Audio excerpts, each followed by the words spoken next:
Buenos días, mi nombre es Cristian Bolívar y voy a dar inicio a mi exposición del tema 2. Tocaremos la teoría de Ferri y considero que como mi primera hipótesis respecto a los motivos o causas que generaron que Robert Hansen se convirtiera en un delincuente es la teoría de Ferri, o es la que podemos asemejar a los acontecimientos o al comportamiento de, de este individuo, la cual hace uso de los elementos tanto de César Lombroso como de Rafael Garófalo, tomando en cuenta dos factores importantes que impulsan a una persona a tener conductas delictivas, y estas pueden ser motivadas por la genética, la familia o el entorno, los cuales pueden afectar al individuo hasta el punto en que se convierta en un delincuente.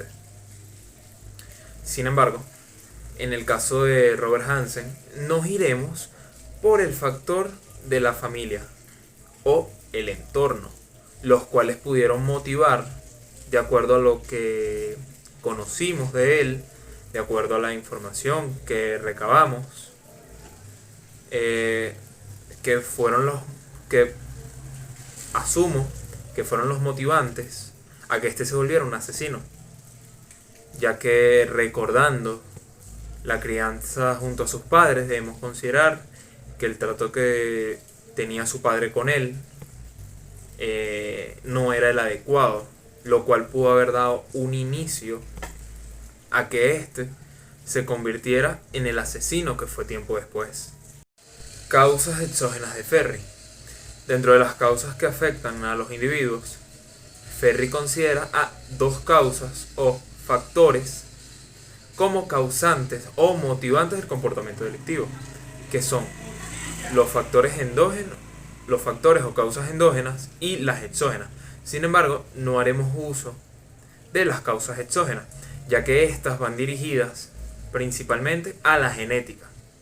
Entonces nos centraremos en las causas exógenas, y estas son aquellas que afectan al individuo a causa del medio en donde se desenvuelve el mismo, que pueden ser ocasionadas tanto por el clima, el hábitat, el estatus, el rol en la sociedad, pero, sin embargo, en esta causa, la persona tiene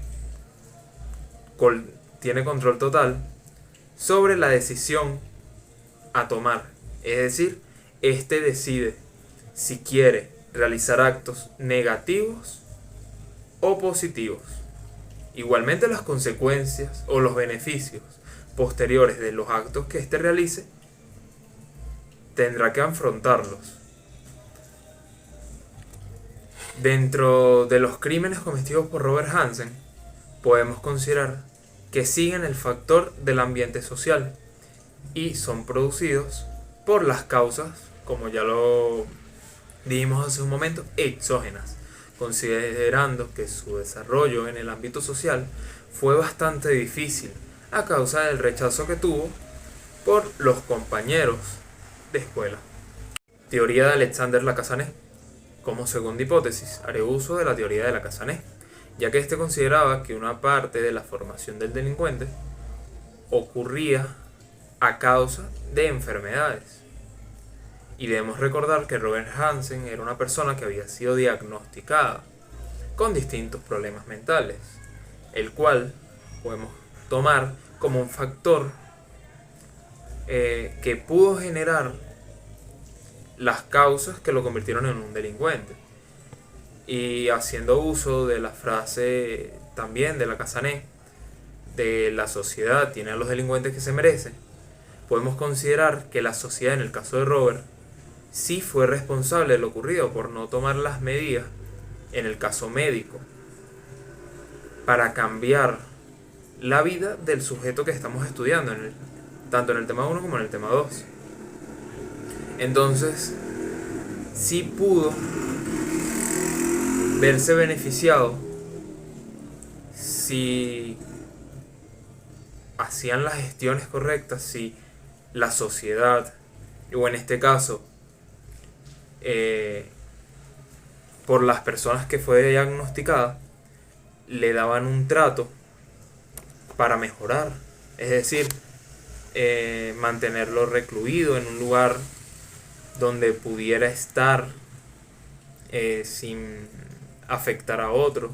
Es decir, una institución mental para verse beneficiado.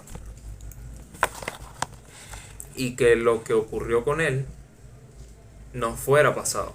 Continuación con la Casané. Otra frase reconocida de la Casané es: la mala educación y el mal ejemplo que reciben los niños en el hogar es peor que el abandono. Considerando la frase, podemos atribuir que el trato que Hansen tuvo con las mujeres fue ocasionado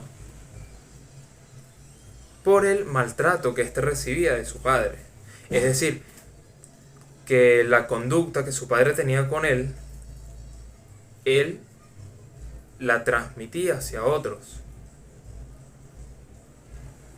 Quizás en un primer momento se desahogaba era matando animales, pero tiempo después decidió pasar a agredir a mujeres. Entonces, como otro factor importante es que las personas, cuando Hansen era estudiante, lo consideraban como un alumno mediocre. Entonces, si no tenía la capacidad de tener un buen ejemplo en casa, no había sido beneficiado, su padre no lo trataba bien, y se le atribuye a este factor negativo el hecho de que para su entorno social de escuela, en su infancia, adolescencia, lo consideraban como un alumno mediocre, desmotivan a Hansen, haciéndolo indiferente a lo demás. Porque él pudo haber pensado, bueno, pero es que nadie da un peso por mí, nadie apuesta por mí, a nadie le interesa lo que me pase. Entonces él mismo también desistió de intentar,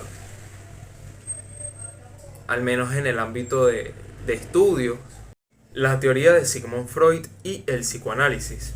Considero que, como tercera hipótesis, la teoría de Freud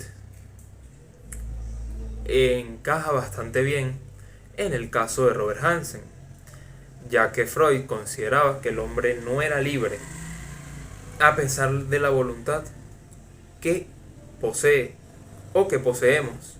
Somos dominados por nuestro inconsciente. Y además, dentro de este es donde son almacenados o donde almacenamos nuestros traumas. Entonces, de acuerdo a esto, podríamos considerar que Hansen efectivamente era dominado por su inconsciente. Y haciendo un recorrido histórico a su vida, el acto que creo que pudo haberlo afectado más en el trayecto de su juventud debió ser el rechazo y la burla que recibía por parte de las mujeres que estudiaban con él o que estaban cerca de su entorno, a su alrededor, ya que cuando intentaba acercarse era, valga la redundancia, rechazado o disminuido. Entonces sí pudo haber tenido efectivamente los traumas suficientes como para que su inconsciente lo dominara. Es decir, de lastimar a otros porque lo lastimaron a él. La teoría de la psicodinámica de Freud. Esta teoría fue creada por Freud con el objetivo de observar la psiquis del individuo para saber o conocer si había creado algún trauma o conducta normal que para fuera algo normal, algo cotidiano. Entonces dentro de esta se desprenden tres factores que podrían ser, o tres esferas que podrían ser el id o ello, el ego o yo y el superego o superyo. El id o ello es la región inconsciente de la persona en la cual no considera que su actuar o su comportamiento sea incorrecto o prohibido. Este podríamos tomarlo como el instinto del placer que no puede ser controlado. El ego o yo es el mecanismo de defensa que tomará el control de alguna situación o en algún momento para que controlemos la conducta. Es decir, este es el equilibrio que actúa como defensa de los pensamientos peligrosos o de las conductas que pueden ser peligrosas para que no se materialicen, para que no se cumplan. Y el superego o superyo es lo que la sociedad le prohíbe al individuo. ¿Sabes? Lo que la sociedad considera como algo que no va según los parámetros, según la ley, según la justicia, según la moral de la sociedad en la que nos encontremos. Es lo que la sociedad, es lo que nosotros reflejamos ante la sociedad y lo que la sociedad piensa de nosotros. Entonces podríamos considerarlo que es el reflejo de cómo nos ve la sociedad y depende de cada individuo. Por ende, hay personas que no tienen superyo. ¿Qué quiere decir esto? Que no les interesa o que no les afecta que la sociedad los vea bien, los vea mal. Es decir, no necesitan de la aprobación de la sociedad, no necesitan que la sociedad les recrimine o les diga que su conducta es negativa o que su conducta es positiva, ya que esto no les interesa lo que su entorno piense de él. Y de acuerdo con la teoría de la psicodinámica de Freud, y con lo que conocí en la historia de Robert Hansen, es que este sí estaba dominado por su instinto del placer, ya que para él era satisfactorio agredir, torturar y asesinar a mujeres, porque le llenaba, valga la redundancia, le satisfacía. Entonces su ello o su instinto del placer era mucho más fuerte que su yo o que su ego, que sería su mecanismo de defensa. Esto sería todo. Espero que les haya gustado. Muchas gracias.